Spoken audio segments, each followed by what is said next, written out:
第12课，我们都爱白噪音。课文：我们都爱白噪音。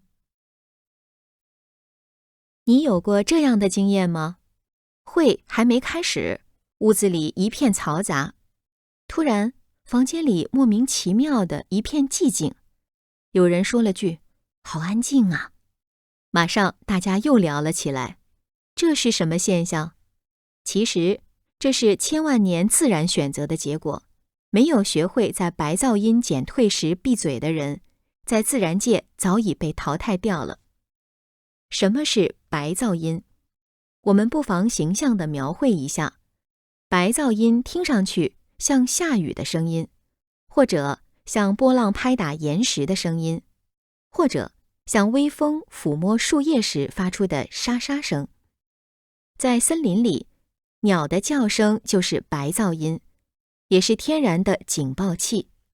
鸟在叫，说明没有危险；鸟叫停止，意味着有了险情，务必要提高警惕了。这时，所有动物都会静下来。只有当鸟叫重新开始时，警报才会解除。其实，不论是鸟叫还是虫叫，都是寻求异性时不得已而采取的危险举动，因为叫声暴露了自己，很容易惹祸。倘若不叫，雌雄两性谁也发现不了对方，婚事就更谈不上了。那么，祖先遗留下的 DNA 怎么送给异性吗？既要延续后代，又要保护自己，那就只有用最大的声音拼命呼唤，同时竖起耳朵，提高警惕，有危险马上闭嘴。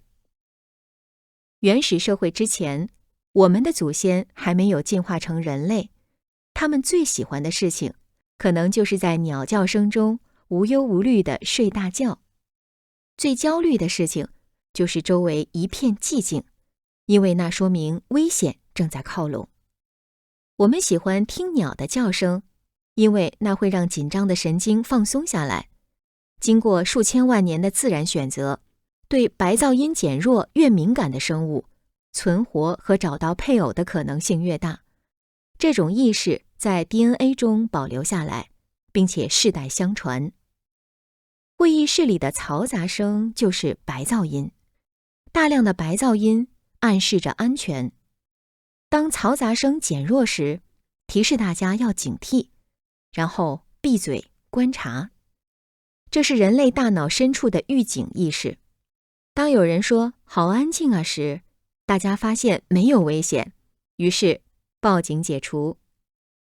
白噪音会让我们有安全感，从而放松身心。鉴于白噪音有这样的功效，它理所当然地成了医生的好帮手。人们利用它对神经系统疾病患者进行辅助性治疗，成功地减轻了病人的症状，用它治愈了一些多动症患儿的精神集中能力障碍。受到环境噪音污染的人群，也可用白噪音帮助恢复工作效率。白噪音实际上是大自然给予我们的声音暗示，它清晰地对我们说：“嘿，你可以放松精神，不必焦虑了。”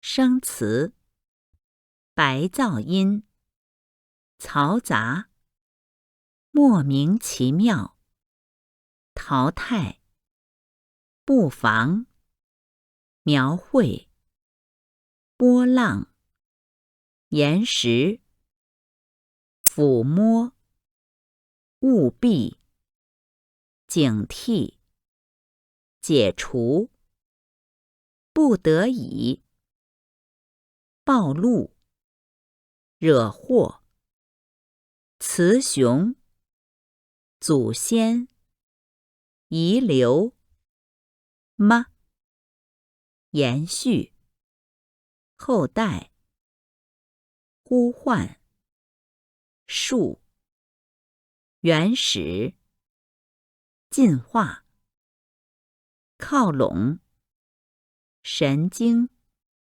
生物、配偶、世代、暗示、提示、鉴于、功效、理所当然、疾病、患者、辅助、症状、预、障碍、噪音、给予、黑、